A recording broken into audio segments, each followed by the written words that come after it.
Selamat malam saudara yang dikasihi Tuhan. Mari membuka Alkitab kita dari Yeremia 33 ayat 3. Yeremia 33 ayat 3, ayat yang sudah familiar di antara orang Kristen. Ya. Dikatakan dalam Yeremia 33 ayat 3, berserulah kepadaku, maka aku akan menjawab engkau dan akan memberitahukan kepadamu hal-hal yang besar dan yang tidak terpahami, yakni hal-hal yang tidak kau ketahui. Saudara, tidakkah kita merasa tidak senang pada saat tidak dipedulikan? Maksud saya, ketika kita sedang berbicara kepada seseorang yang nyata-nyata tidak mendengar atau memperhatikan apa yang sedang kita katakan. Tidakkah Anda merasa tidak senang dengan hal tersebut? Memang kadang-kadang kita harus selektif waktu kita mendengar. Saya mengajar anak-anak saya supaya selektif apa yang mereka dengar.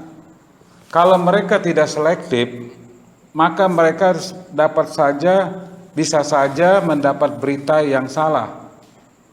Kita semua harus selektif dengan apa yang kita dengar. Kalau kita tidak akan mendengar pengajaran yang salah, berita yang salah, kita harus selektif. Kesesatan dimulai karena kita mendengar pengajaran yang salah. Pengajaran yang salah yang terus-menerus didengar akan memberi keyakinan di kemudian hari yang sulit diubah. Namun, kita juga harus memperhatikan ketika orang berbicara kepada kita atau sebaliknya. Kita ingin supaya orang lain mendengar dan memperhatikan ketika kita sedang berbicara kepada mereka. Kadang saya mengeluarkan suara yang keras kepada anak saya hanya supaya mereka akan mendengar dan memperhatikan perkataan saya. Pendek kata, kita tidak senang orang tidak sungguh-sungguh mendengar dan memperhatikan ketika kita sedang berbicara kepadanya. Saudara, di dalam Yeremia 33 ayat 3 ini ada 4 pikiran yang saya mau kita pertimbangkan bersama selama beberapa menit. Dikatakan dalam ayat 3 ini bagian A, berserulah kepadaku, maka aku akan menjawab engkau. Artinya, kalau kita berdoa, tidak mungkin kita tidak mendapat jawaban. Meskipun jawabannya mungkin tidak seperti yang saudara pikirkan. Meskipun jawabannya mungkin tidak seperti yang saudara harapkan. Tetapi saudara pasti akan menerima jawaban. Berserulah kepadaku, maka aku akan menjawab engkau. Allah mendengar perkataan kita, permohonan kita, doa kita. Itulah sebabnya dia berkata, berserulah kepadaku, maka aku akan menjawab engkau. Ada 3 jawaban. Ada 3 jawaban doa yang Allah berikan. Yang pertama, Allah memberikan persis seperti yang kita inginkan. Artinya dia menjawab, oke lah, yes. Banyak kali Tuhan memberkati saya dengan melihat bagaimana Allah menjawab doa-doa saya dengan cara ini. Yaitu dengan cara, oke lah, yes. Saya datang kepada Tuhan dengan suatu beban dan dia mengangkat beban itu. Saya datang kepada Tuhan dengan suatu ketakutan dan Dia menenangkan saya. Saya datang kepada Tuhan dengan suatu keperluan dan Dia memenuhi keperluan tersebut. Saya datang kepada Tuhan dengan suatu permohonan dan Dia mengabulkannya. Sungguh berkat yang menggetarkan hati ketika kita menyaksikan bagaimana Allah yang Maha Kuasa bertindak melakukan apa yang saya telah minta kepadanya. Saya heran, kok Tuhan yang Maha Kuasa mau melakukan apa yang saya minta untuk dilakukan. Ini luar biasa, saudara. Jadi ada 3 jawaban doa yang Allah berikan. Yang pertama, Allah memberikan persis seperti yang kita minta. Dia menjawab oke lah dan yes. Yang kedua, Allah tidak memberikan apa yang kita minta. Dia menjawab no, tidak. Dalam 2 Korintus 12 ayat 7 sampai ayat 9, Rasul Paulus berdoa 3 kali supaya dia dilepaskan dari duri di dalam daging. Tuhan mengizinkan iblis menggocok Paulus. Bagi iblis mungkin tujuannya seperti kepada Ayub, mau menghambat pelayanan Paulus. Tetapi bagi Tuhan justru kelemahan itu digunakan oleh Tuhan untuk menyelesaikan pekerjaan Tuhan di dalam diri Paulus. Ada yang berpikir duri ini adalah masalah dengan matanya. Firman Allah tidak menjelaskan secara terus terang. Tetapi Allah menjawab no. Mengapa Allah menolak mengabulkan doa ini? Paulus sudah 3 kali berdoa. Dan ketiganya dijawab Tuhan no, tidak. Mengapa Allah menolak mengabulkan doa Paulus?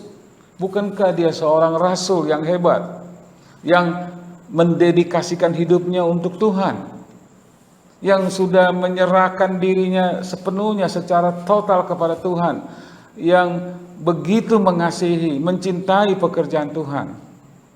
Dan ketika dia memohon 3 kali, Tuhan menjawabnya dengan no. Mengapa? Memang kita bisa melihat alasan Tuhan dengan ini, supaya Paulus tidak meninggikan diri, supaya Paulus dapat menikmati kuasa Allah di dalam hidup dan pelayanannya. Jadi itulah alasannya. Mengapa Tuhan tidak mengabulkan doa Paulus? Karena Tuhan mau Paulus tetap rendah hati. Tuhan mau supaya Paulus menikmati kuasa Allah di dalam hidup dan pelayanannya. Musa adalah orang yang sangat dekat di hati Allah. Namun Allah juga pernah menolak permintaan doanya. Musa sudah berdosa, dan karena dosanya Allah mengatakan kepadanya bahwa Musa tidak dapat memimpin umat Israel memasuki Kanaan. Meskipun demikian, Allah mengizinkan Musa berdiri di atas sebuah gunung dan memandang sungai dan negeri perjanjian tersebut. Musa sudah berdoa supaya diizinkan Tuhan memasuki tanah perjanjian tersebut. Saudara bisa baca dalam Ulangan 3 ayat 23 sampai 25. Khususnya dalam ayat 26. Jawaban Tuhan kepada Musa adalah no. Bukankah Allah Bapa kita yang penuh kasih dan kebaikan? Mengapa Dia tidak memberikan kepada anak-anaknya segala sesuatu yang mereka minta kepadanya? Mengapa? Jawabannya adalah karena kita mirip dengan anak-anak. Seringkali kita meminta sesuatu yang Bapa kita di dalam hikmat-Nya mengetahui apa yang kita minta akan mencelakakan dan menyusahkan atau menimbulkan tragedi di dalam hidup kita. Oleh sebab itu, jawaban untuk permohonan mereka adalah no.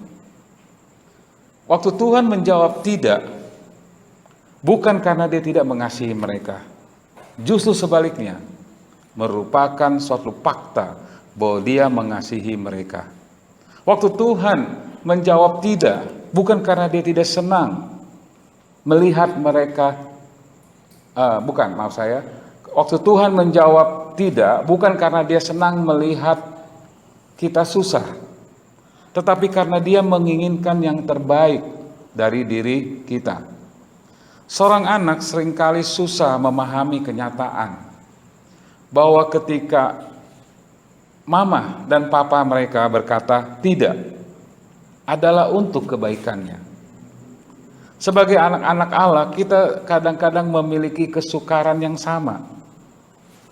Jadi saudara, berserulah kepadaku, maka aku akan menjawab engkau. Doa kita akan dijawab Tuhan. Tapi jawaban Tuhan atas doa kita kadang-kadang yes. Dia memberikan apa yang kita inginkan. Jawaban Tuhan atas doa kita kadang-kadang no, tidak. Dia tidak memberikan seperti apa yang kita minta. Dan yang ketiga, jawaban Tuhan atas doa kita adalah tunggu, nanti.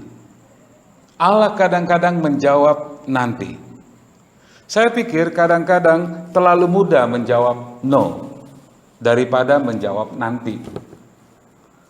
Kalau saya berkata dengan tegas kepada anak-anak, tidak, persoalan cepat selesai. Tapi kalau saya bilang nanti ya, nanti, maka anak-anak akan terus-menerus mengingatkan saya untuk memenuhi permintaannya. Anak-anak kadang-kadang tidak bisa menunggu sampai waktu ulang tahun mereka atau sampai Natal nanti. Kadang-kadang kita tidak berbeda dengan mereka. Kita tidak sabar dengan Tuhan. Seringkali kita sudah ambil keputusan sebelum berdoa. Dan kita tidak peduli lagi apapun yang akan Tuhan perbuat. Kita mau sekarang juga. Allah juga menghadapi masalah yang sama dengan anak-anaknya. Ada saatnya di mana kita meminta sesuatu kepadanya dan dia ingin memberikannya, tetapi belum waktunya. Kita perlu sungguh-sungguh belajar, bersandar kepada Allah dan menyadari bahwa waktu Tuhan adalah yang terbaik. Meskipun kita harus menunggu cukup lama. Pada saat Allah menjawab doa-doa kita dengan yes, kita langsung memuji Tuhan untuk jawaban doa tersebut. Tetapi kita lupa bahwa no dan tunggu adalah jawaban juga. Meskipun jawaban Tuhan tidak seperti yang kita harapkan, bukankah itu untuk kebaikan kita juga? Mengapa kita tidak memuji Tuhan untuk jawaban tersebut? Malahan sebaliknya, kita menegur Tuhan atau kita menjelekkan nama Tuhan. Pada saat kita berseru kepadanya, dia sudah berjanji bahwa dia akan menjawabnya. Jadi saudara, berserulah kepadaku, maka aku akan menjawab engkau. Jadi Tuhan menjanjikan suatu jawaban tertentu. Yang kedua, dari ayat ini, Tuhan berjanji akan memperlihatkan jawabannya. Kita lihat, berserulah kepadaku, maka aku akan menjawab engkau, dan akan memberitahukan kepadamu hal-hal yang besar. Dalam bahasa Inggris, digunakan kata shall. Artinya, berserulah kepadaku, maka aku akan menjawab engkau dan menunjukkan, memperlihatkan. Ini janji dia. Dia tidak hanya menjawab doa kita, dia juga akan memperlihatkan jawabannya. Yesus mengutuk orang-orang Israel karena kehidupan doa mereka adalah munafik. Orang-orang Farisi berdoa tidak untuk kemuliaan Tuhan. Doa-doa orang Farisi sebenarnya dibuat untuk kemuliaan diri mereka sendiri. Misalnya, mereka mau berdoa di tempat-tempat umum. Mereka mau berdoa dengan suara yang keras, supaya orang lain dapat mendengarkan mereka. Kadang antara berdoa dan berkhotbah mirip kedengarannya. Mereka ingin mendengar orang lain berkata, "Oh, betapa rohaninya dia. Oh, dia sungguh-sungguh hamba Allah yang hebat. Doanya luar biasa." Kan begitu ya. Itu yang diinginkan dari orang Farisi. Tapi itu bukan yang diinginkan Allah dari anak-anaknya ketika berdoa. Dalam Matius 6 ayat 6 dikatakan, "Tetapi jika engkau berdoa, masuklah ke dalam kamarmu, tutuplah pintu dan berdoalah kepada Bapamu yang ada di tempat tersembunyi." Doa merupakan suatu kesempatan di mana kita dapat bersekutu dengannya secara pribadi antara kita dan Bapa di sorga. D.L. Moody berkata, alasan mengapa orang suka berdoa panjang di hadapan banyak orang, karena mereka hanya punya sedikit waktu di tempat tersembunyi dengan Bapanya yang di sorga. Dalam Matius 6 ayat 6 dikatakan, "Maka Bapamu yang melihat yang tersembunyi akan membalasnya kepadamu." Lihat, Allah memberikan kepada kita sebuah pilihan. Apakah kita mau orang lain melihat kita sedang berdoa? Atau apakah kita mau orang lain melihat Allah sedang menjawab doa-doa kita? Yang mana? Yang saudara fokuskan. Apakah kita mau supaya orang lain melihat kita sedang berdoa? Atau apakah kita mau orang lain melihat Allah sedang menjawab doa-doa kita? Saya tidak peduli apakah Anda pernah melihat saya sedang berdoa atau tidak. Tetapi saya sungguh-sungguh rindu supaya Anda dapat menyaksikan Allah sedang bekerja di dalam hidup saya. Sekali lagi, saya tidak peduli apakah saudara melihat saya sedang berdoa atau tidak. Yang saya pedulikan adalah, saya ingin sekali saudara melihat Allah sedang bekerja dalam hidup saya. Allah sudah berjanji untuk menjawab doa-doa saya dengan cara yang nampak. Ya, karena Dia berkata, "Berserulah kepadaku, maka aku akan menjawab engkau dan akan memberitahukan, akan menunjukkan, akan memperlihatkan jawabannya." Nah, kita masuk ke poin yang ketiga. Yang pertama, Dia menjanjikan jawaban doa.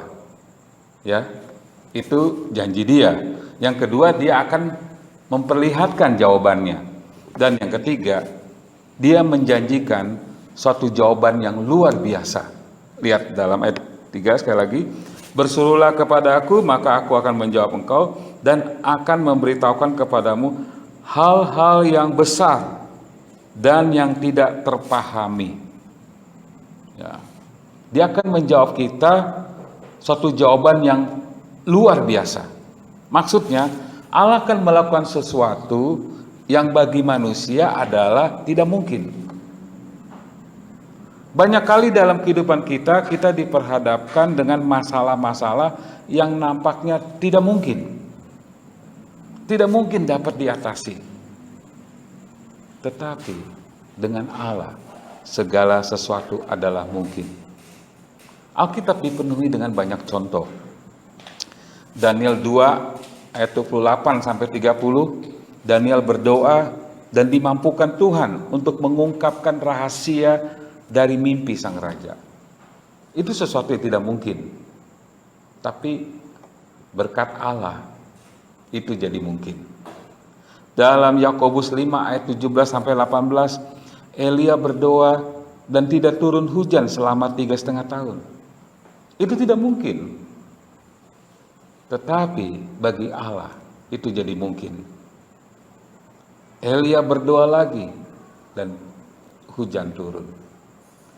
Kisah Rasul pasal 1 dan pasal 2, jemaat berdoa. 3.000 jiwa diselamatkan dan dibaptiskan dalam 1 hari. Wah, luar biasa. Itu sesuatu yang tidak mungkin bagi manusia. Tapi itu mungkin bagi Allah. 3.000 jiwa diselamatkan setelah jemaat berdoa. Kisah Rasul 12 ayat 5 sampai 7. Jemaat berdoa dan Petrus dilepaskan dari penjara. Petrus berjalan keluar tanpa sadar seperti tidur jalan. Bagaimana hati kita harus ditantang dan didorong untuk berdoa ketika kita menyadari kebenaran ini. Ketika umat Allah sedang berdoa, kuasa yang luar biasa membebaskannya. Jadi saudara, kita sudah melihat 3 hal ya. Allah menjanjikan suatu jawaban tertentu. Yang kedua, Allah menjanjikan akan memperlihatkan jawabannya. Di mana dikatakan, berserulah kepada aku maka aku akan menjawab engkau dan akan memberitahukan. Yang ketiga, dia berjanji atau dia menjanjikan suatu jawaban yang luar biasa. Dikatakan, berserulah kepadaku maka aku akan menjawab engkau dan akan memberitahukan kepadamu hal-hal yang besar.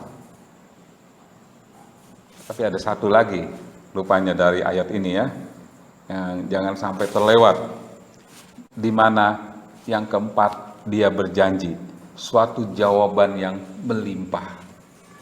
Dikatakan di sini, berserulah kepadaku maka aku akan menjawab engkau dan akan memberitahukan kepadamu hal-hal yang besar dan yang tidak terpahami, yakni hal-hal yang tidak kau ketahui. Dalam Efesus 3 ayat 20 dikatakan, bagi dialah yang dapat melakukan jauh lebih banyak daripada yang kita doakan atau pikirkan, seperti yang ternyata dari kuasa yang bekerja di dalam kita. Saudara, Allah dapat melakukan jauh lebih banyak daripada yang kita doakan dan pikirkan. Banyak kali kita berdoa, lalu kita memberitahu Tuhan dengan tepat bagaimana kita ingin Dia melakukan untuk kita. Misalnya, kita berdoa minta teman hidup, lalu kita memberitahu Tuhan caranya. Tuhan, nanti kalau saya masuk lift ada gadis di situ, pastikan itulah dia jodohku. Kalau kita minta teman hidup, berdoa saja, tidak usah memberitahu Tuhan caranya. Atau kalau ada yang sakit, kita selalu berdoa, Tuhan, kiranya Engkau memakai obat, Engkau memberkati dokter dan sebagainya. Tidak usah memberitahu caranya. Kita perlu berdoa kiranya Tuhan memulihkan. Bagaimana caranya? Itu caranya Tuhan. Karena dikatakan Efesus 3:20, bagi dialah yang dapat melakukan jauh lebih banyak daripada yang kita doakan. Ya. Jadi Tuhan akan mengerjakan semuanya dengan caranya, bukan dengan cara kita. Tuhan tahu dari awal sampai akhir. Dia tahu sesuatu yang tersembunyi yang tidak kita ketahui. Kalau Dia mengerjakan sesuatu di dalam hidup kita sesuai dengan tujuan kita, kita akan mendapatkan betapa kacaunya hidup kita.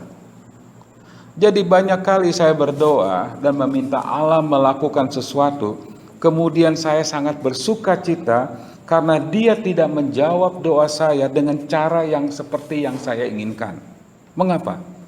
Karena Dia akan melakukan jauh lebih banyak, jauh lebih baik daripada cara yang telah saya rencanakan dan buat. kesimpulan kita. Allah kita adalah Allah yang mendengar dan menjawab doa-doa kita. Di dalam teks yang luar biasa ini, yang telah kita gali sedemikian rupa selama waktu-waktu ini, kita melihat bahwa jika kita berseru kepada Tuhan, kita memiliki janji, di mana Dia tidak hanya mendengar doa-doa kita, tetapi Dia juga menjawab doa-doa kita. Berserulah kepadaku, maka aku akan menjawab engkau. Dia menjanjikan suatu jawaban tertentu dan akan memberitahukan kepadamu. Dia menjanjikan suatu jawaban yang nampak, atau Dia berjanji akan memperlihatkan jawabannya. Memberitahukan kepadamu hal-hal yang besar. Hal-hal yang besar. Dia menjanjikan suatu jawaban yang luar biasa, yang tidak terpahami, yakni hal-hal yang tidak kau ketahui. Dia menjanjikan suatu jawaban yang melimpah. Semoga Allah menolong kita menjadi pria dan wanita yang berdoa, supaya dapat melihat Allah kita sedang bekerja melalui hidup kita dalam cara yang ajaib. Amin. Mari kita berdoa. Terima kasih Tuhan untuk firman-Mu. Tuhan sudah memberkati kami dengan firman-Mu. Kami bersyukur untuk janji-Mu yang luar biasa di sini. Terpujilah nama-Mu Tuhan. Kami akan menjaga hati kami, hati yang berdoa. Dalam nama Yesus Kristus kami berdoa. Amin. Saya kembalikan.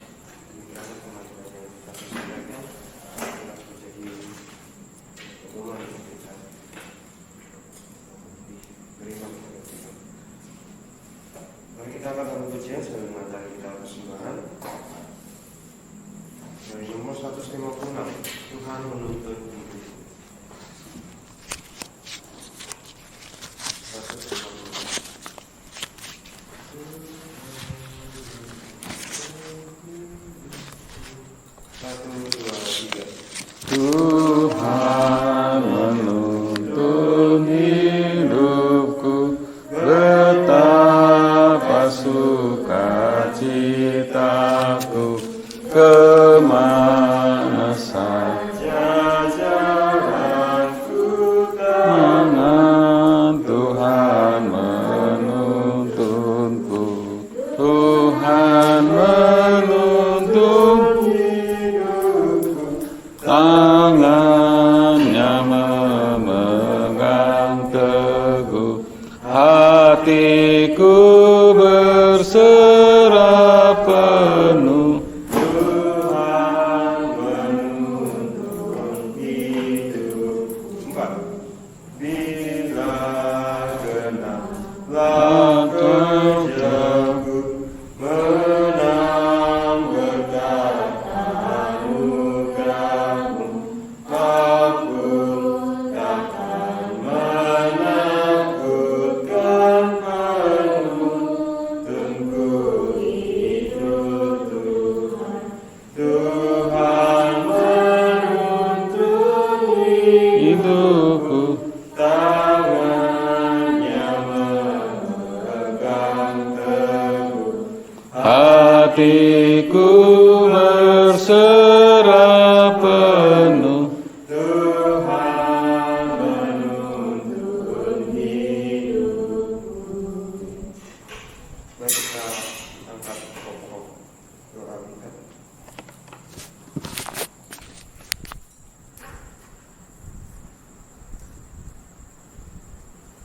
Kita berdoa untuk Tuhan, untuk Bapak Guru, untuk jemaat, untuk setia terus menuntut pelayanan, dan Bapak John Saragi, Kalimantan, dan Bapak Tony Tanjung di Kudus, bangsa dan negara, Grace di Jakarta, Ibu Ria dan Ibu Hedina yang sedang hamil, anak-anak yang ujian tengah semester. Ada lagi yang mau didoakan? Kakaknya Pak Dinan, Pak Gary Dinan yang kena COVID di Filipina, sekarang di rotasi.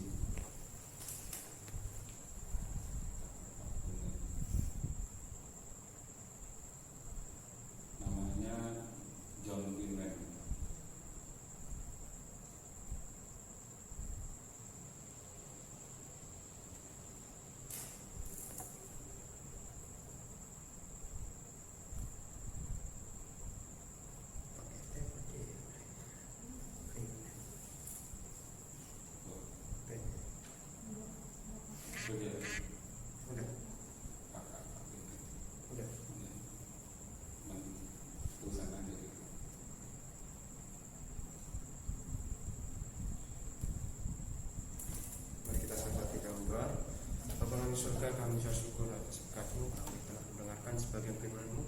Biar firman-Mu tadi dapat menjadi berkat dan menjadi pedoman kami dan kehidupan kami, Tuhan. Bapa, kami berdoa untuk pelayanan di tempat ini di GBI Malioboro. Biar Engkau berkati jemaatnya, banyak jiwa-jiwa baru yang dapat hadir di tempat ini, Tuhan. Kami berdoa untuk jemaat kami yang malas, yang mundur. Engkau tarik hati mereka sehingga dapat kembali untuk memuji dan menyenangkan Tuhan.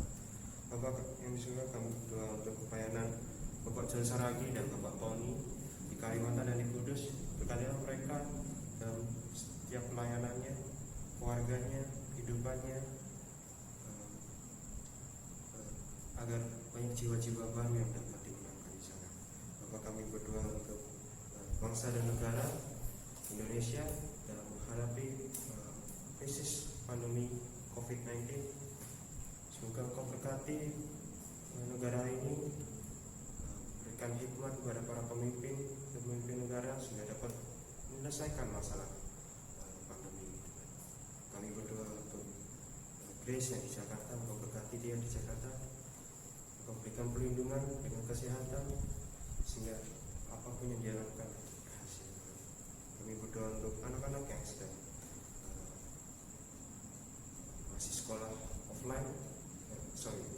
online, biar mereka tetap dapat mengikutinya dengan sungguh-sungguh, berikan hikmat kepada mereka sehingga setiap pelajaran yang mereka lalui dapat berjalan dengan lancar.